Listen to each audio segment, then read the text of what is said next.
Kalispera, good afternoon. It's my pleasure as president of the Global Federation of Competitiveness Councils and CEO of the U.S. Council on Competitiveness to welcome you to the 6th Delphi Economic Forum's Leadership Conversation on the State of Competitiveness, brought to you by the Gfcc and Compete Greece. I will shortly introduce our distinguished panel of global leaders who will share their perspectives and insights on the profound challenges and opportunities facing their nations, regions, and the world through the lens of competitiveness policy.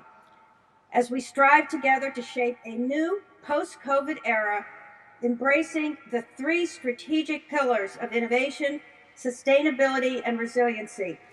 These pillars are essential as we integrate them to deliver inclusive growth, prosperity, and in the eternal words of Aristotle, eudaimonia. Let me first recognize and thank our host and partner, the Delphi Economic Forum, and its visionary dynamic founder, President Simeon Simokis, who has created and built this forum into a major global platform for the highest level dialogue and engagement of leaders from governments, the private sector, and civil society. Simeon, we are very honored you can join us today, and thank you for your manifold contributions, including being one of the earliest members of the GFCC. By way of background, the GFCC, celebrating its 10th anniversary this December, is a global network hailing from some 35 countries, members representing competitiveness councils, industry, university, and government agencies. Together, we're all committed to formulating competitiveness strategy and action agendas for our own respective nations and regions, but most importantly, to set a global movement for competitiveness that will be embraced in the world. We share best practices and promulgate each year the powerful GFCC global principles that drive competitiveness. These principles constitute a very strategic framework to catalyze action and change.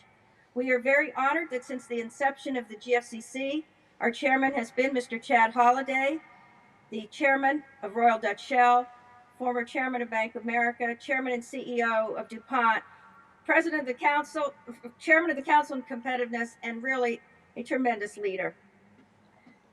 We are also very proud that Compete Greece is the first ever private sector-led competitiveness council in Greece, is also a GFCC member, joined by our sustaining industrial members, Piraeus Bank and Ethics Group. In record time, Compete Greece has launched its Compass initiative, articulating the policies and reforms essential to boosting the competitiveness of the Greek economy as it rapidly recovers from its economic crisis, negative growth, and unsustainable unemployment. Let me recognize its founder, Dr. Simos Anastonopoulos, for his leadership and vision and strong commitment to founding Compete Greece and in record time developing this Compass strategy. During the post-year as set forth in the GFCC's Crossing the Chasm and Building the Future Economy, we have learned lessons of profound import to shape the next chapter in competitiveness journeys as we recover and resume our economic activity from the devastating COVID pandemic. There are 7 key things we have learned. 1, we can innovate far faster than ever thought possible. 2, we can transform manufacturing, organizations, and supply chains and work processes faster than ever contemplated to meet existential threats and emerge stronger and more resilient. 3, we learned that telework works, it delivers high productivity, and that employees and leaders like a hybrid work environment. We have learned that our IT infrastructure did meet our needs, but it is still not inclusive, and it leaves many, many people around the globe without the digital tools and access to learn and work and thrive. And we learned that cybersecurity is more important than ever. We learned our supply chains are very fragile, and efficiency and cost at all focus is not enough. It has to also be security and resiliency to deliver the supplies and capabilities we need in our nations, regions, and around the world. We learned new and latent innovators and entrepreneurs can indeed burst forth into the innovation ecosystem, creating new purpose-driven products and services. And finally, most importantly, we had learned that competitiveness policy must integrate the trifecta of innovation, capacity, sustainability through all dimensions of life and business, and resiliency. Now let me turn to our brilliant panelists, and I will each ask them in turn for some initial comments. I'm going to start with you, Chad, to provide a global view on some of the large-scale competitiveness challenges and opportunities you see from your perspective as a business leader. I have to say that when Chad was the CEO and chairman of DuPont, he was one of the first business leaders in the world that understood the imperative of sustainability and also how it links directly to resiliency and innovation. Chad, we welcome your framing remarks.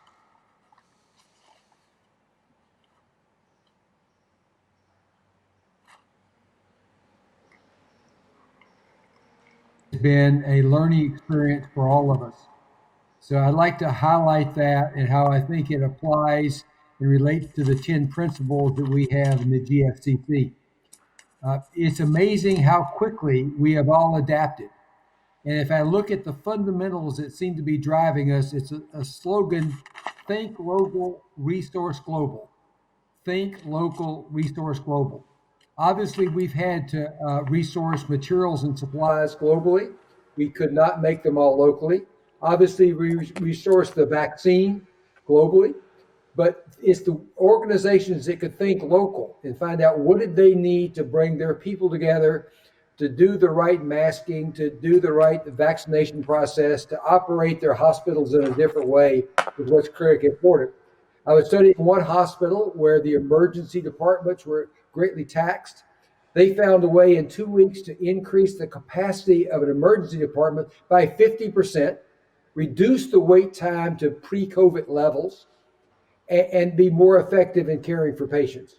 It was this agility that made sense. As we've looked at organizations that have shown that agility, many of them were practicing what's called agile project management to start with, ways of moving projects much faster than we ever thought before. So those companies that already had that in their vocabulary, how to do agile project management, seem to adapt much better than those that did not have those kind of techniques already in their DNA. At Shell, we have allowed locally the individual filling station to adapt as they needed for the environment. Some started selling vegetables and fruit because that was the only way people could get them. Obviously, early on, many of them sold toilet paper, the only way you could get that too. So what we found was really critical was to think local and give people the freedom to do that, but resource global. What I am concerned about through this process, if we stop trusting other countries and other organizations and think we must do everything locally ourselves, we're going to take a step backward in productivity. So we have to find ways to build that trust and interconnectivity to make it a success. Looking forward to the rest of the panel. I'll stop my comments here. Thank you, Chad, and we'll come back to that in our discussion. Let me ask Simeon Simokas to give us a perspective on the broader European region. Simeon, you have really, through your work, formerly leading the Hellenic American Chamber and many other activities, and now with the Delphi Economic Forum, I think you have probably one of the deepest understanding and perspectives of what's going on in Europe, bringing together heads of state, government leaders, and really crafting this incredible agenda around inclusive economic growth. So we'd love to hear your perspective on the European environment. Deborah, thank you very much. And we are proud and privileged that the Delphi Forum is a member of the GFCC. I must admit, since the first day of this economic forum that we have built in Delphi, your participation, your contribution has added great value, and we thank you deeply for this. You have a big share of this success, I must admit. Europe, Europe faces a number of challenges these days. There is a stagnant economy. It's the immigration issue, which is very critical and very important. There is an aging population, which is, unfortunately is increasing. Of course, Europeans' GDP is almost 1/5 or perhaps a little more of the GDP of the world, but we have a feeling that these last years there is a diminishing role of Europe in the world affairs, and primarily in business. Let me say a few words about the competitiveness, the state of competitiveness in Europe. It has been lagging in competitiveness, at least vis-à-vis the United States, since the beginning of the 90s, just as the digital revolution was taking place. And this was followed by the emergence of China in global markets, which further exacerbated this deficit. I think one of the reasons why Europe was hit so hard by the economic crisis of the last decade was the low comparative productivity, misallocation of investments, alongside many structural weaknesses left European companies, unfortunately, unable to be competitive in international markets. This is certainly true for European countries, but I fear it is true for our country, Greece, that Simos is going to address immediately after. Our view is that European firms trail behind in their capacity to innovate and absorb new technologies and know-how. According to a recent study by the European Investment Bank, more than 30% fewer patents are filed per European citizen than per American citizen in the United States. So what are the challenges Europe's economy is facing? I would say briefly three major ones. First, the European manufacturing industries have lost a considerable weight in global manufacturing value chains, not only because of the general shift of the global economy's center of mass towards Asia and other fast-growing regions, but also due to the relocation of entire industries, for example, the textiles, to other world regions. A second major challenge, I think, is that the European industry is facing simultaneously the digital transformation and the transition towards a net zero emission and circular economy. And thirdly, the sluggish growth of labor productivity currently observed in many European industries. The challenge that Europe, I think, faces today is not only one of driving change in the global marketplace, but in many areas, investment in specific sectors that are crucial for competitiveness, whether in research and development, in key areas of technologies, or in education, or in the renewal and expansion of Europe's infrastructure, has fallen far behind, I think. So, a few words about the competitiveness in Europe after the pandemic. It resulted in making, the pandemic unfortunately resulted in making state aid popular again. Of course, that was inevitable. There was a clear and urgent need to keep the economy afloat, boost demand and help specific sectors of the economy which were hit particularly unevenly by the pandemic, such as tourism, manufacturing, entertainment, and small and medium-sized companies. Our view is that we should be using state aid to boost the competitiveness of European companies in the international market. Of course, and one main issue is that the stimulus package of the European Union is not as big as it is in the United States. So we fear that perhaps maybe it will not be enough in order to sustain the European economy. I will stop here and perhaps we can discuss later the responses to the challenges. Thank you, Simeon. And it's very important that you raise the issue around productivity, because really that is the core metric for sustaining competitiveness growth, is these ever increasing opportunities to build productivity into the fabric of industrial and service operations. And we'll come back to some of these questions. Simos, I'd really like you to address the situation in Greece. I mean, you're a leader, CEO of a pharmaceutical, a healthcare company, and so you obviously have a very important perspective on the pandemic. But very importantly, you've galvanized private sector leaders for the first time to come together and really develop a sustainable competitiveness policy for Greece. So we'd love to hear about the Compass Initiative. Thank you, Deborah. It is great to see you even from such a distance. Very hopefully next year we're going to be together in Delphi again, the natural place for this very important forum. CompetGR, the Council of Competitiveness of Greece, is very proud to be a member of Gfcc, and we would like to thank you for this opportunity. It is great also to participate in this panel with yourself, Chad and Simeon, the mind and soul behind this great success. Greece is facing the same challenges, of course, as the rest of Europe, and Simon managed to explain quite well what the situation is in Europe. COVID, of course, and the long duration of the pandemic specifically, has disrupted business activities and has shifted the focus of all governments to contain the virus and safeguard livelihood. And of course, support healthcare systems to deal with COVID. It is understandable under these conditions that reform activity has slowed down. The emphasis today for our government also is placed in sustaining the economy to the point of exhausting all fiscal means and preparing the environment for the day after, for the growth that we are all looking forward to. As the crisis revealed that pre-existing structural weaknesses, both economic and socio-political, it is important not only to plan for recovery, but take measures to build a better economy. And this is particularly true for economies like ours in Greece that continue to lag in competitiveness terms. To that respect, major organizations realized the shift in priorities, have paused for this year their measurements and publications of competitiveness figures and rankings. The WEF, for example, whose Global Competitiveness Report is the major tool to assess the state of productivity for the most important economies, has published this year a special edition focusing on the priorities to recovery and revival while addressing the issues of productivity, people, and the planet, the 3 Ps.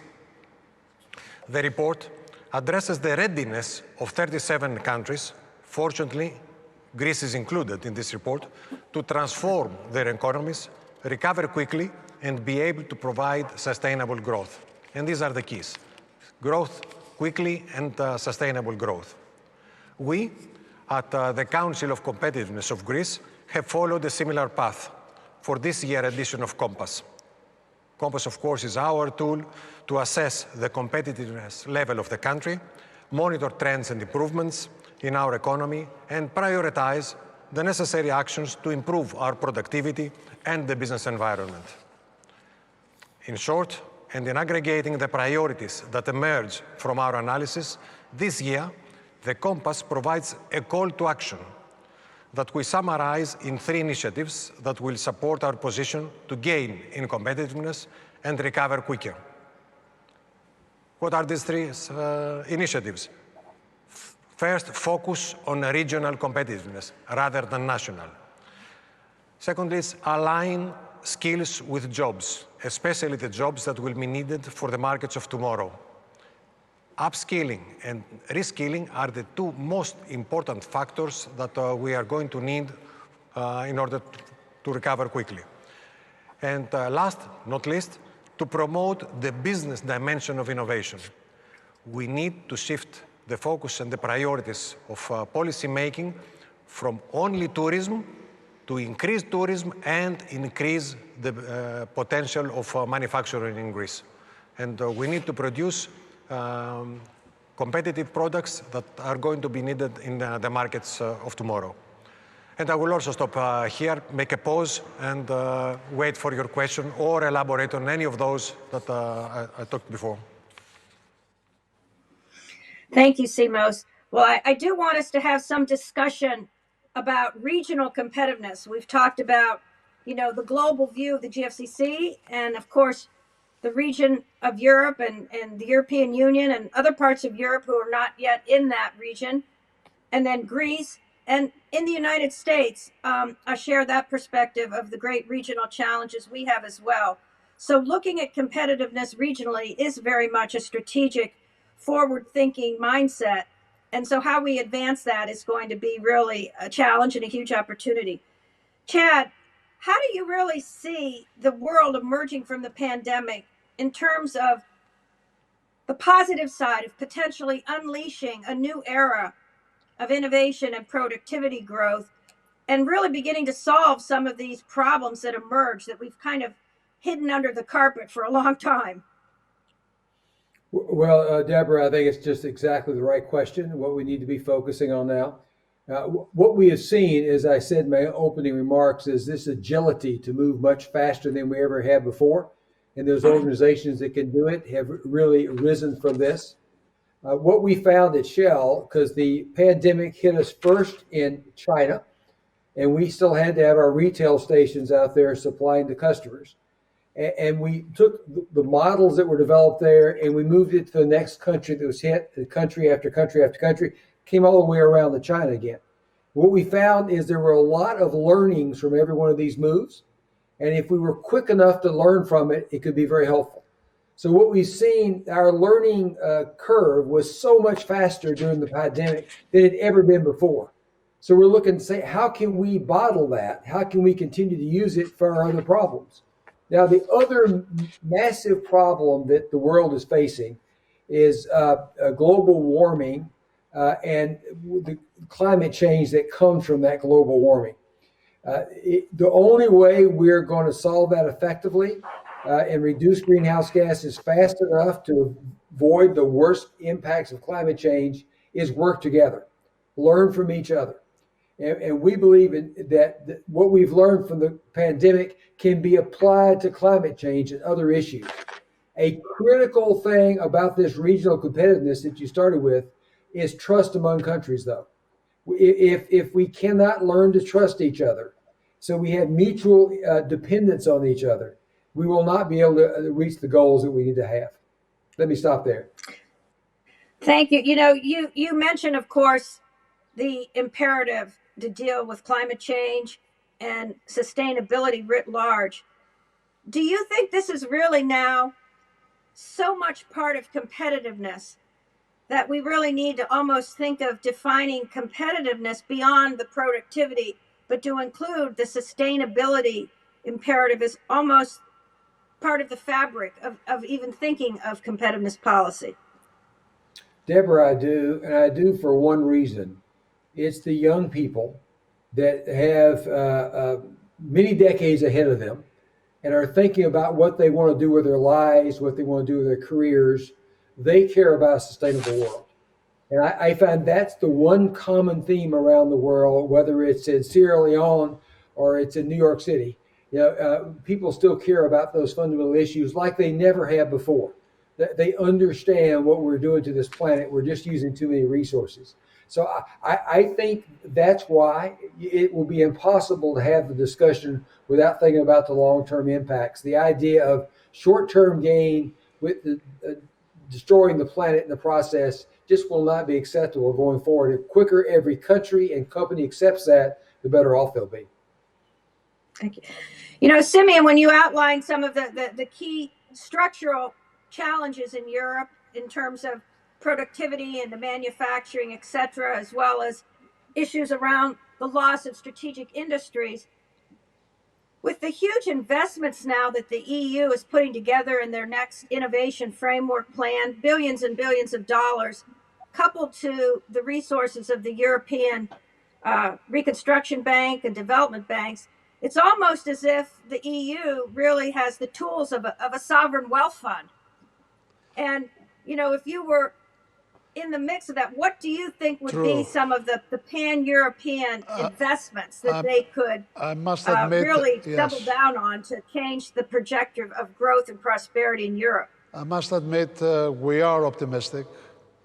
The stimulus package, I think, is more than 750 billion euros. And I think through this, we are going to see growth in the economy. The European Union gives absolute priority to clean energy, because now we don't speak about energy change. We speak about climate energy, actually, and climate, urgency of the matter. We have had a very good message the other day from Secretary Kerry saying that, all countries, all governments, all people need to work together for a better environment, for clean energy. So I have a feeling that through this huge stimulus package that they have announced, both in the area of energy and the environment, as well as the digitalization, I have a feeling that Europe is going to recover quite soon. And of course, there is a lot of optimism that this is going to happen in Greece as well. And mind you, as you know, Greece is paying a lot of attention to these issues, with the decarbonization in certain areas of Greece, etc. So we are optimistic on this front. Thank you. You know, Simos, Greece, of course, has been a leader for many, many years in understanding the sustainability in food production, diet, health, all of this to create a healthy life. And now, of course, you have one of the largest development projects, perhaps in the country, but one of the biggest in Europe, the Hellenikon development. And I understand that sustainability and really developing a whole new platform for entrepreneurship and innovation is going to be part of that. Do you feel optimistic that across and within Greece, cities and regions are really understanding the potential to build sustainability clusters, almost as it were, and to transform both existing industries and new industries? I feel optimistic because I think that we have started the discussion. But if you allow me a couple of words on regional competitiveness before, because this is a very important issue and very important for Greece also, and a great part, I must add, of the work that the Council is doing right now. Europe, the European Commission, has realized that the existing policies on national competitiveness level have not brought the results expected, and are really focusing today, since last year, on regional competitiveness. And there, Greece is a true laggard, because our regions are almost at the lowest end, all of them, of the European regions. There is a lot of work to be done there, and that is the reason that among the 3 initiatives that we proposed this year is to enhance, to focus on regional competitiveness. We need to take advantage of the specific strategic advantages or competitiveness advantages of each region and use those specifically to target specifically again some of the business that can be brought in the country and the investments that are looking for these advantages. Now, on the sustainability level, you know, the 17 ESG goals of this year are also part of the discussion in Greece.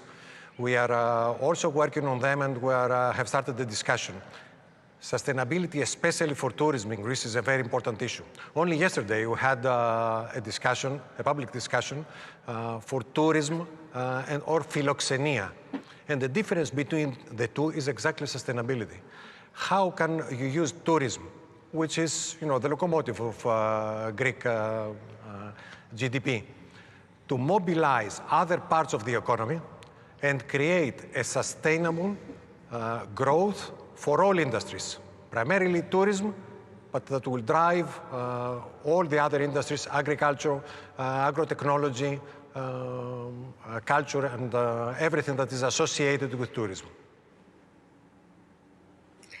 Simos, I wanted to just add another dimension to the discussion for Greece, and then Simeon and Chad, please jump in on this. And this is about the whole imperative for nurturing and growing the startup entrepreneurial culture, and not just startups, but startups to scale ups to create the new businesses, the new jobs, and also the new capabilities. And under the leadership of Piraeus Bank and really Ethics Group and you, of course, there's this very exciting initiative, Roots, that the Gfcc has participated in, and the first cohort of really amazing innovators at the forefront, you know, working in the most advanced areas of information technology linked to precision agriculture, etc. That's just, to me, a tremendous potential for Greece. And I know when we had the presentation, many of our partners from around the world were texting me, why can't we have Roots in our country?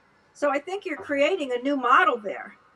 I think it was a great initiative. We had the discussion with the Athens Stock Exchange when I was the president of the American Hellenic Chamber of Commerce, and I'm very happy to see that it has developed to such a level today. It's a new system that can support startups, but not only startups, companies that are established and they have some new idea that they want to make a product out of it. So it's not an accelerator, it's a whole system for capacity building that can bring all these new companies, all the companies with new ideas, to the level to be ready to be invested in. And this was the great idea behind it. We teach them how to make a business plan, how to export their products, and how to attract investors. Deborah, this is a great initiative. I know we're going to be concluding fairly soon, so I want everyone to be thinking of kind of your last comments. But I want to address the issue of infrastructure again in the broadest sense, not just physical infrastructure, but the infrastructure of the workforce skills, the infrastructure of research and development, but also the infrastructure of human well-being. And I very purposely use the brilliance of Aristotelian ethics around this concept of eudaimonia, which is about flourishing, that the ultimate condition of human beings is to flourish. And that is something also that's come into the forefront during the pandemic. We focused on the body, but we didn't really focus on the mind and the soul. And we're seeing huge, huge impact for that. So this is not a traditional topic for competitiveness and state of competitiveness, but perhaps we need to think of what can we do as leaders, as business leaders, as government leaders, as organizations, to look at Aristotelian flourishing and thriving also as an outcome and a driver of competitiveness, because that's really our ultimate goal. So Chad, you talked about trust. Trust is just a core fabric of human existence. So I'm going to put you on the spot to comment a little bit about trust and flourishing and what we could do to accelerate that as we drive economic growth. Well, Deborah, I think your word flourish really makes a lot of sense here. And I believe we've been talking about it in many different ways for a couple of months. For those people who've been working from their home using digital technology, we've been talking about, do they need to come back into a physical workplace? And what does it mean to be face-to-face with people and not be face-to-face people in a physical sense as opposed to just electronic sense? These are important questions because there could be great productivity improvement if we can use this digital technology the right way. But if we keep human beings from flourishing, I think it's a great term to use in this concept, we will not be able to accomplish what we really need. So I think it's really critical that we find a way to build the mind and the soul and the body as we focus this and really flourish. And I believe those companies and those countries that find ways to do that will be very critical. And Deborah, as you'll recall from our very early work in the council, regionally combining universities with governments, with companies working together to find ways to flourish is way it really works. Thank you. I think we have 1 second for Simeon and Simos to just thank you very, very profoundly for your tremendous leadership. And again, Back to the Future, going back to ancient Greek culture, civilization, eudaimonia, flourishing is going to be also at the heart of competitiveness going forward. Thank you all tremendously and look forward to being with everyone in Delphi in 2022. Thank you, Deborah. Thank you very much. Thank you, Deborah.